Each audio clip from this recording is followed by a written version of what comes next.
네, 안녕하세요. 세 번째 강의 연자 소개해 드리겠습니다. 차지호 선생님이신데요. 동아의대를 졸업하고 옥스퍼드에서 강제 이주, 그리고 존스 홉킨스에서 국제보건으로 석박사를 받으셨습니다. 맨체스터에서 인도주의 분쟁 대응 연구소에서 그 부교수로 일을 하시고, 지금 다양한 WHO나 국경 없는 의사회, 그리고 다양한 인권 관련 국제 NGO에서 컨설턴트로 활동하고 계십니다. 지금은 카이스트 미래전략대학원에서 재직 중에 계십니다. 강연 주제는 보건의료 생태계의 디지털 전환과 글로벌 건강 불평등입니다. 강의 부탁드리겠습니다. 안녕하십니까. 카이스트 문슬미래전략대학원의 차지호라고 합니다. 제가 오늘 발표드릴 주제는 글로벌 헬스 이니쿼티 앤 디지털 트랜스포메이션 오브 헬스케어 에코시스템으로 발표를 드리겠습니다. 제가 이 주제를 발표하는 이유들에 대해서 조금 간략하게 소개를 해야 될 것 같은데요. 제 전공은 좀 전에 저장님께서 말씀해 주셨듯이 인도주의 학입니다. 인도주의 학이라는 거는 이제 그 글로벌 헬스 영역 중에서도 가장 그 국제적으로 가장 소외된 그룹, 예를 들어서 저희 나라 같은 경우는 북한이라든지 아니면 지구의 다른 나라들 같은 파키스탄, 인도네시아 혹은 파푸아뉴기니아 이런 나라들에서 벌어지는 이게 건강 불평등 문제에 대해서 그 연구하고 일을 하고 있습니다. 특히 이제 다른 저소득 국가에 비해서 제가 하고 있는 일은 이제 내전이나 아니면 난민들과 같이 특정한 위기 상황 속에 놓여 있는 사람들에 대해서 일을 하고 있고, 그렇기 때문에 그 선진국에서 발생하는 의료 윤리적 문제 아니면 건강 불평등 문제는 그런 취약한 그룹들에서 아주 극심한 형태의 결과를 낳게 됩니다. 그래서 오늘은 이제 제가 의료윤리학회에서 제가 생각하고 있는 글로벌 헬스 크라이시스 영역에서 이니쿼티 문제와, 그리고 글로벌 헬스 컨텍스트에서 이제 디지털 트랜스포메이션이 가지는 의미에 대해서 말씀드려 보겠습니다. 저는 이 주제를 연구하기 위해서 이제 다양한 공부를 했었고요. 이제 그 메디슨과 이제 그 휴먼 라이트 혹은 이제 퍼블릭 헬스 다양한 주제들에서 공부를 했습니다. 그런 주제에서 공부를 하게 된 이유들은 뭐 잘 아시다시피 이제 우리의 건강 문제는 우리 환자들의 건강 문제는 이제 사회적으로 다양한 층의 사회적인 팩터들에 의해서 결정이 되기 때문입니다. 가까이는 이제 그 매트럴 서컴스턴스 혹은 비헤비얼 팩터들이 있을 수 있을 것 같고, 그리고 이제 소시오 이코노믹 포지션 혹은 소셜 클래스, 에듀케이션, 어큐페이션, 그리고 더 나아가 매크로 레벨에서는 거버넌스나 마이크로 이코노믹 폴리시, 그리고 소셜 폴리시 등이 이제 건강 문제에 아주 복합적으로 영향을 주게 됩니다.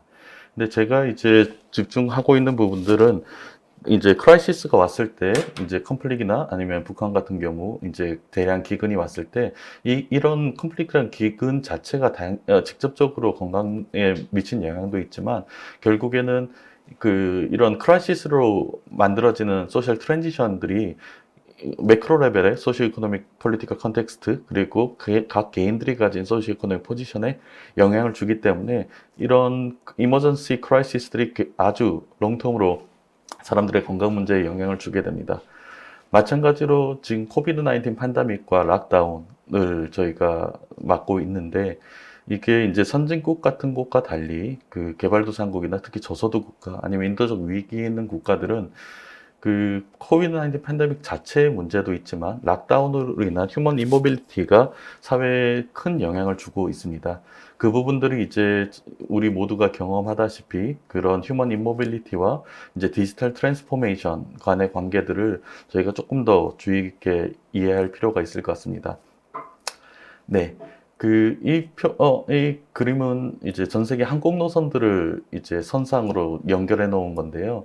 아시다시피 코로나는 이제 중국에서 이제 어느 정도 세계 경제 시스템에서 중점적인 역할을 하고 있는 중국의 큰 도시에서 발생해서 그런 글로벌 이코노믹 커넥션에 따라서 유럽과 미국으로 이어지게 되는 이렇게 패턴들을 보였습니다. 그리고 지금 아시다시피 코로나 바이러스의 영향들은 미들인컴 컨트리에서 가장 소외된 국가들, 기존의 경제 질서에서 가장 소외된 국가들로 확산되어 나가고 있고, 이 부분들은 이제 한쪽으로는 사람들이 움직이지 못하는, 코로나 때문에 락다운 때는 움직이지 못하고 여행하지 못하는 부분들이 만드는 문제. 다른 한쪽으로는 그럼에도 불구하고 저희 선진국에서는 경험하다시피 오늘 온라인으로 이렇게 렉처를 하다시피 디지털 모빌리티가 이제 이런 식의 휴먼 인모빌리티 문제에 대해서 버퍼 역할을 하게 되는 걸 볼 수 있었습니다. 그래서 우선 이제 글로벌 헬스 이니쿼티 문제를 디지털 트랜스포메이션 문제와 연관짓기에 앞서서 이제 글로벌 헬스 이니쿼티 문제에 대해서 간략하게 오버뷰를 좀 해보겠습니다. 헬스라는 건 아까 말씀드린 대로 소셜 디터미넌트와 헬스 시스템, 펑션에 따라서 굉장히 달라질 수 있을 것 같은데요. 이 부분들은 이제 전 세계 코로나 팬데믹 예로 들다시피 전 세계 동일한 팬데믹이 있었을 때 각 지역들에서 특화되어 있는 헬스 시스템의 취약성과 얼마나 이제 레질리언스가 있는지, 그리고 다른 한편으로는 그 지역이 가진 경제 사회적 조건에 의해서 굉장히 같은 종류의 이제 팬데믹이라 하더라도 영향들은 굉장히 극심하게 다르게 나타납니다. 이 부분들은 이제 소셜 디터미넌스 오브 헬스 부분은 이제 지금은 UN SDG, Sustainable Development Goal에서 명확하게 어드레스 돼 있고요. 이 부분들이 이제 저희가 고민이 되는 부분, 지난 많은 연구들은 주로 선진국이나 안정된 국가에서 어떻게 보면 이코노믹 스테이투스나 소셜 스테이투스가 안정적인 소셜 오더에 따라서 구조화되어 있는 국가에서 연구들이 많이 이루어져 있습니다. 하지만 글로벌 헬스 컨텍스트에서는 저희는 아무래도 인스테빌리티 그리고 언서터니티가 가장 이게 특징적으로 나타나게 됩니다. 그래서 지난 글로벌 퍼버티 1990년대부터 이제 2020 그리고 2025년도로 이어지는 글로벌 퍼버티가 어떤 식으로 변해야 되는지에 대한 그림입니다. 그래서 전반적으로 이제 미들인컴 컨트리들이나 아니면 취약하지 않은 국가들 같은 경우는 이제 지난 20년, 30년 동안 포버티 레벨이 굉장히 줄어드는 걸 볼 수 있었습니다. 근데 문제는 전체적으로 포버티 레벨은 지구상의 전체적인 포버티는 줄어들고 있지만 이제 프레자일 컨트리들, 그러니까 내전이나 아니면 굉장히 약한 소셜 시스템을 가진 나라들은 포버티 레벨이 그대로 지금 20, 30년째 정체되고 있는 걸 볼 수 있었습니다. 이 부분은 헬스케어 액세스나 아니면 퀄리티 문제와 더 연관이 될 수 있는데요. 이 그림은 이제 1990년도에 헬스케어 액세스에 대해서 도표화시킨 겁니다. 뭐 잘 이해하시겠지만 아프리카 국가들, 이제 아니면 인도, 아니면 그때는 이제 중국이나 몽골리아 같은 나라들, 이 전반적으로 이제 헬스케어 액세스가 좋지 않았고요. 지금은 이제 중국, 몽골리아, 러시아, 미들이스트 이쪽 부분들은 라틴 아메리카 쪽은 이제 예전에 비해서 굉장히 많은 발전들을 보이고 있는 걸 볼 수 있습니다. 하지만 이제 문제가 되는 부분은 이제 서브사하란 아프리카 컨트리들 혹은 파키스탄, 인도 옆에 이제 파키스탄 부분들은 그 지역이 가진 정치적 취약성 혹은 내전의 영향으로 인해서 1990년도와 2015년도를 비교했을 때 큰 변화를 보이지 않고 있습니다. 이 부분은 마찬가지로 개발 정도 헬스케어 액세스 퀄리티 레벨과 이제 90년도와 이제 2015년도에 그래프를 비교해 보면 한국 같은 경우는 1990년도에 비해서 굉장히 높은 영향을 주고 있지만, 하지만 이제 디벨롭먼트 인덱스에 따라서 헬스케어 퀄리티는 여전히 라인한 임팩트를 볼 수 있습니다. 이제 저희가 집중하게 되는 거는 이제 아무래도 의료인들 혹은 글로벌 헬스 쪽에 일하는 사람으로서 가장 중심에서 보는 거는 가장 취약한 국가들인데요. 취약한 국가들 지금 SDG 중이지만 이전에 밀레니엄 디벨롭먼트 골의 리절트를 보면 이제 미들인컴 컨트리 같은 경우는 MDG 달성률이 굉장히 높았습니다. 익스트림 포버티는 거의 이제 100% 가까운 골을 보이고 있고, 이제 억세스 세이프 워터나 아니면 억세스 세니테이션 건강과 관련된 여러 가지 문제들에서 굉장히 높은 달성률을 보이고 있는 것에 비해서 이제 로인컴 컨트리 혹은 프레자일 컨트리로 불리어지는 가장 저소득 국가에서는 아무래도 달성률이 굉장히 낮아지는 걸 볼 수 있습니다. 이 부분들은 이제 현재 이제 글로벌 헬스 이니쿼티 문제에 특징적으로 나타나고 있고, 특히 이제 코비드 19이 전 세계를 휩쓸렀을 때 서두에 말씀드린 것처럼 휴먼 인모빌리티 문제가 그 프레자일 컨트리에서 지역에 머물고 있는 사람들의 헬스 디스파리티 문제에 굉장히 심하게 영향을 주게 됩니다. 네, 그 부분은 이제 저희가 팬데믹 자체는 아시다시피 역사적으로 굉장히 반복돼 나가고 있는데 역사적으로 굉장히 새로운 일이라고 볼 수 있는 거는 그 휴먼 인모빌리티입니다. 사람들이 이 정도로 각 지역에 이게 락다운으로 인해서 멈추고 국제적인 이동이 안 되는 거는 거의 인류 역사상 가장 처음 있는 일이라고 생각이 들고요. 그래서 이제 개발도상국, 특히 이제 저소득 국가에서는 이제 코비드 19 자체의 영향보다는 아무래도 휴먼 인모빌리티로 인한 경제적 영향들 그리고 경제적 영향들에서 각 개인들이 이제 생계나 아니면 라이브리후드 모델들이 깨지면서 발생하는 문제가 훨씬 더 중요한 문제가 되고 있지 않나 하는 생각들이 듭니다. 네, 이에 대해서 이제 제가 이제 지난 1년 반 동안 이제 미국에 있는 대학과 이제 유엔 기구들과 같이 연구를 진행을 했었고요.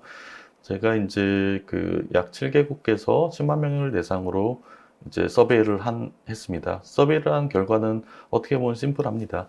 이제 코비드 19이 가진 직접적인 영향도 있지만 코비드 19 락다운이 가진 영향들이 결국에 사람들이 가진 라이블리후드 모델에 영향을 주게 되고 이 부분들이 이제 그 헬스케어나 아니면 푸드 같은 필수 그 서비스에 대한 접근성을 굉장히 약화시킵니다. 그렇기 때문에 이제 헬스에 대한 우리 건강에 대한 이제 불평등한 거기에 영향을 주게 되는 거고, 이 부분은 아까 제가 말씀드렸던 프레자일 컨트리, 특히 아프가니스탄이나 뭐 내전 중인 우크라이나 아니면 방글라데시의 로힝야 난민들, 그 리비아, 이라크에서 공통적으로 찾아지는 부분이었습니다. 한 가지 이제 특징적으로 조금 볼 수 있는 거는 이제 이건 아프가니스탄에서 저희가 이제 프리리미너리 아나리시스라는 결과인데 기존의 다른 이제 전통적인 많은 연구에서는 각 개인이 가진 소시오 이코노미 포지션, 특히 경제적 불평등 정도에 따라서 이제 헬스케어에 대한 액세스가 굉장히 떨어지는 걸 볼 수 있었습니다.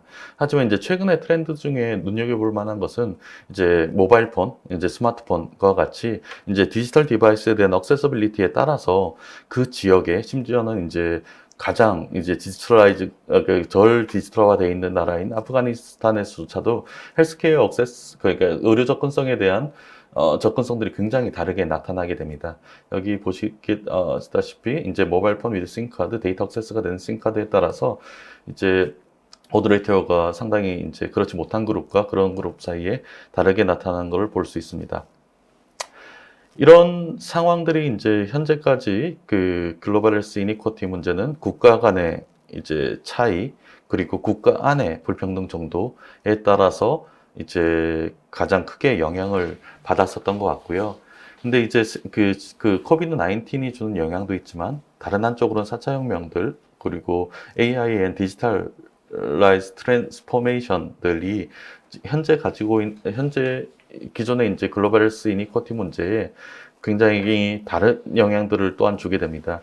우리가 가지는 소셜 트랜지션들, 우리 사회 변화들 아니면 헬스 시스템 변화들은 뭐 한국에서도 그렇지만 이제 글로벌하게 보면 단일한 팩터로 이루어지진 않습니다. 한쪽에서는 이제 현재 팬데믹이라는 위기가 있고 다른 한쪽에서는 각 지역별에 따라서 그 지역의 헬스 시스템의 취약성들을 만들 수 있는 기여한 여러 가지 내전이나 아니면 다른 질환 버든들, 그리고 다른 감염성 질환들, 그리고 굉장히 극심한 포버티들, 자연재해들, 이런 부분들이 이제 복합적으로 그 지역의 헬스케어 액세스나 헬스 버든들에 영향을 주게 됩니다.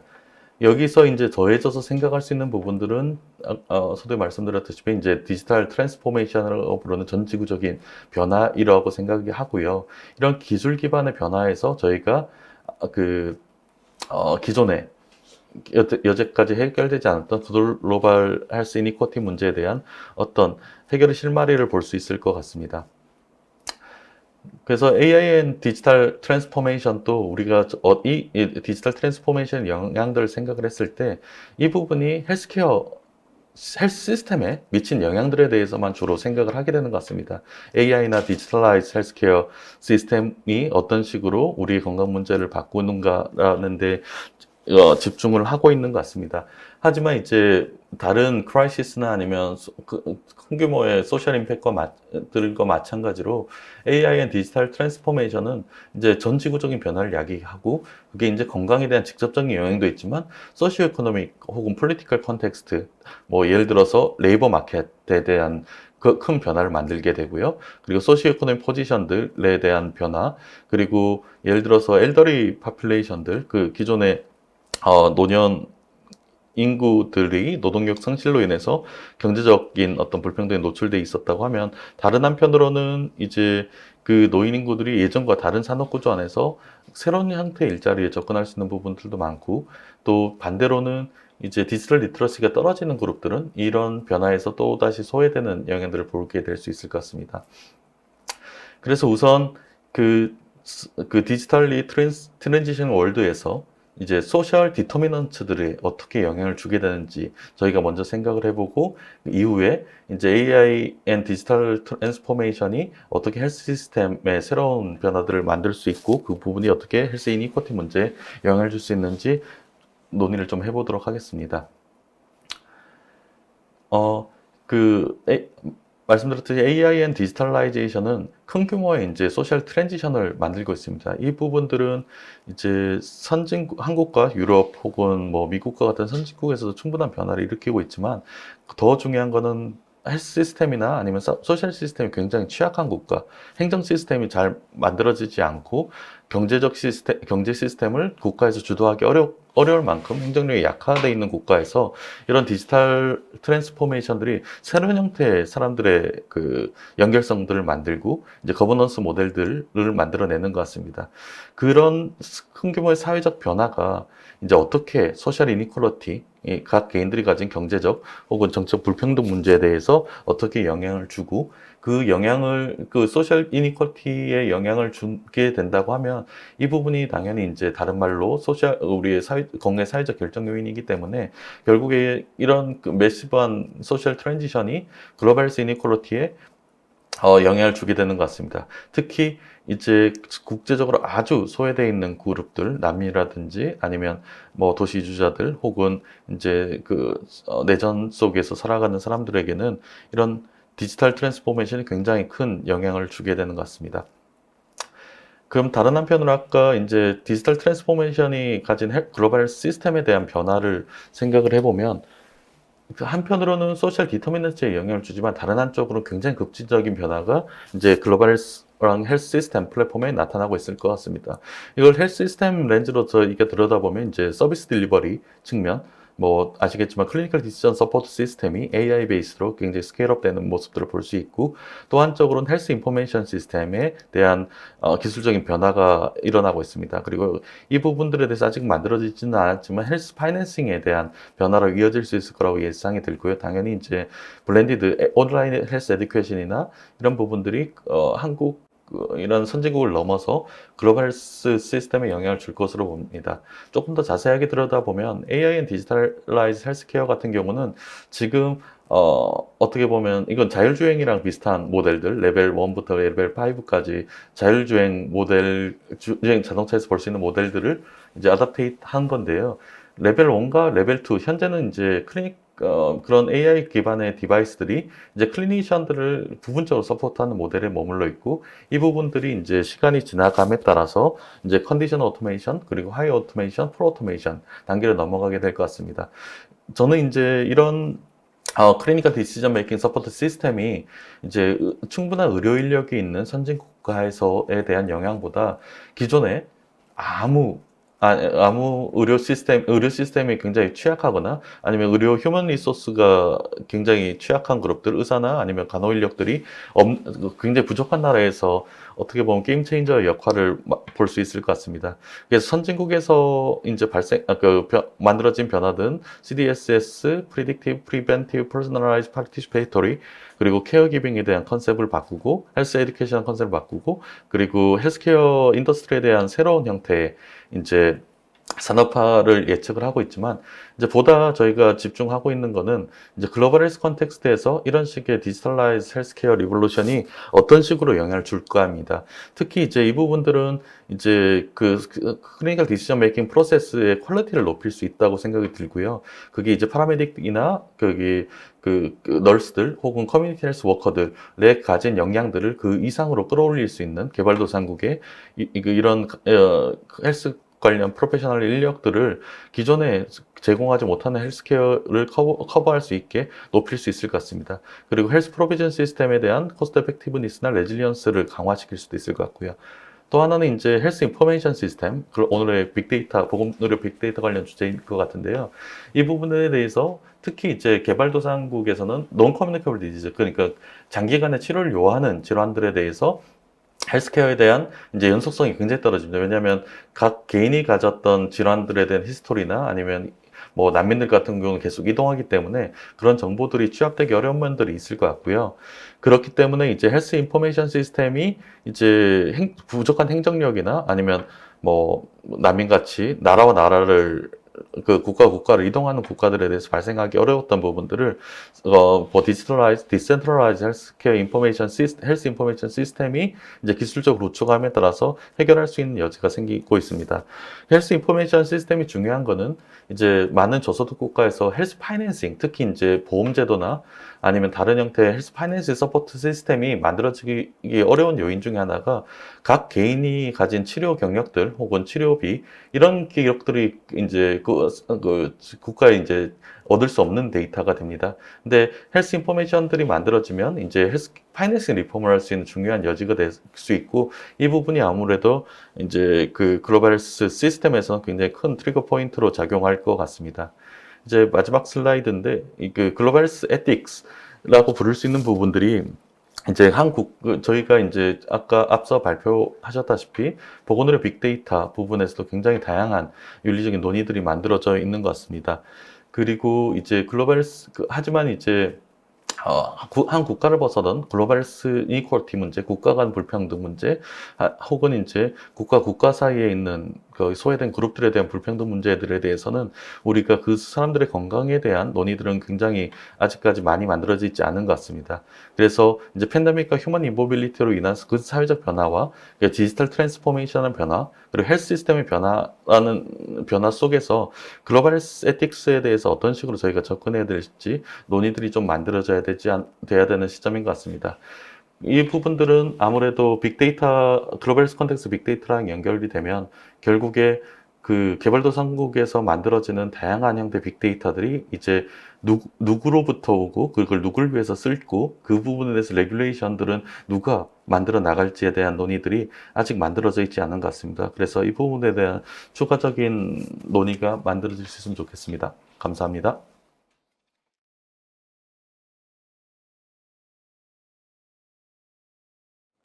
예, 좋은 강의 감사드립니다. 제가 질문을 한 개 드리고 싶은데, 지금 이제 저희가 원래 디지털 트랜스포메이션이 되면 코비드 이전에는 이게 과거에 불평등이 줄어들 거라고 생각을 했고, 그리고 이제 그런 식의 국경 없는 의사회에서의 그런 활동들을 잠깐 보기도 했었는데요. 오히려 코비드 이후에 이게 디지털 트랜스포메이션이, 그러니까 디지털화 되어 있지 못한 국가들과 그러니까 그 국가들 사이의 불평등이 좀 증가됐다라는 느낌이 좀 들거든요. 그래서, 아마도 강의 내용이 조금 겹칠 것 같은데 우리가 어떤 걸림돌들을 극복을 해야 되는지 하나가 궁금하고요. 그리고 또 하나는 이렇게 글로벌화가 지역 내에서의 의료 체계가 갖추어지지 못한 국가에서 이제 바로 어떤 디지털 트랜스포메이션이 되면서 외국의 어떤 다른 국가의 어떤 의료 수준들을 접하게 됐을 때 로컬의 기존의 그러니까 만들어졌던 의료 체계 자체도 저는 좀 문제가 될 것 같은데 거기에 대해서 어떤 논의가 있는지 좀 궁금합니다. 네, 질문 감사드립니다.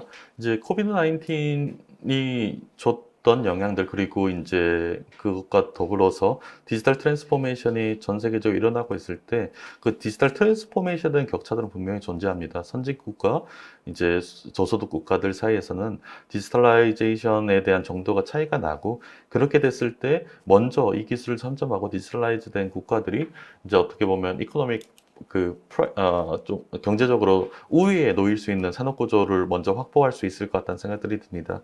이 부분은 이제 기존의 국가 간의 불평등한 구조를 심화시킬 수도 있고, 이제 국가 내부에서 이제 디지털 리터러시가 높은 그룹과 그렇지 않은 그룹들에 대한 건강 불평등을 야기할 가능성이 큽니다. 이 시점에서 저희가 이제 조금 집중해야 하는 부분들은, 그러면 AI 기반의 혹은 디지털라이즈 헬스케어 시스템에 대한 이 글로벌 헬스 영역, 특히 이제 한국 밖에 이제 헬스케어 영역들에 대해서 어떤 임팩트를 가질 수 있을지에 대해서 고민을 해야 될 것 같습니다. 왜냐하면 한국과 같은 국가들은 이제 AI 헬스나 아니면 디지털 헬스에서 이제 전 세계 몇몇 나라들과 함께 이 분야를 리드하고 있는 국가이고, 또 한국의 다양한 이제 헬스케어 리소스들 그리고 의료 인력들이 이제 한국이란 국가를 넘어서 기여할 수 있는 통로가 될 수 있을 것 같습니다. 이제 여기서 중요해지는 부분은 AI 앤 디지털 헬스케어 기술이라는 거는, 이전에 전통적인 의료 헬스케어와는 달리 전통적인 헬스케어 시스템에서 이제 예를 들어서 이제 시리아에 어떤 의료 서비스를 제공하려면 의사나 간호 인력들이 가고 자금들이 실제 물리적으로 이동을 해야 되지 않습니까?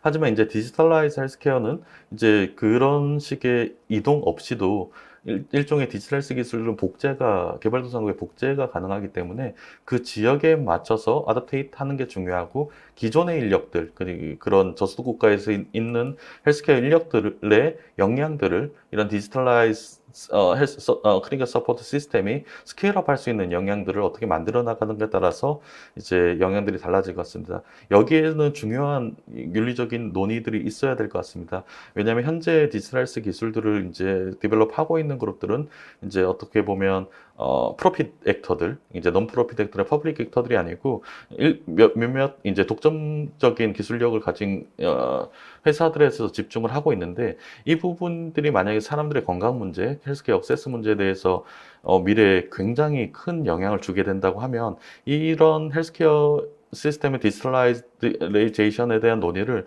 공공의적으로 끌어내고, 거기서 이제 발생하는 윤리적 문제들 그리고 정책적 방향들에 대해서 의료인력학회에서 조금 더 적극적인 논의가 있어야 되지 않나 하는 생각들이 듭니다. 네, 감사합니다. 예, 감사합니다. 되게 좋은 시간이고 저도 많이 배운 그 시간이었던 것 같습니다. 보건의료 빅데이터 시대 윤리적 쟁점과 과제 세션 1은 이것으로 마치도록 하겠습니다. 감사합니다.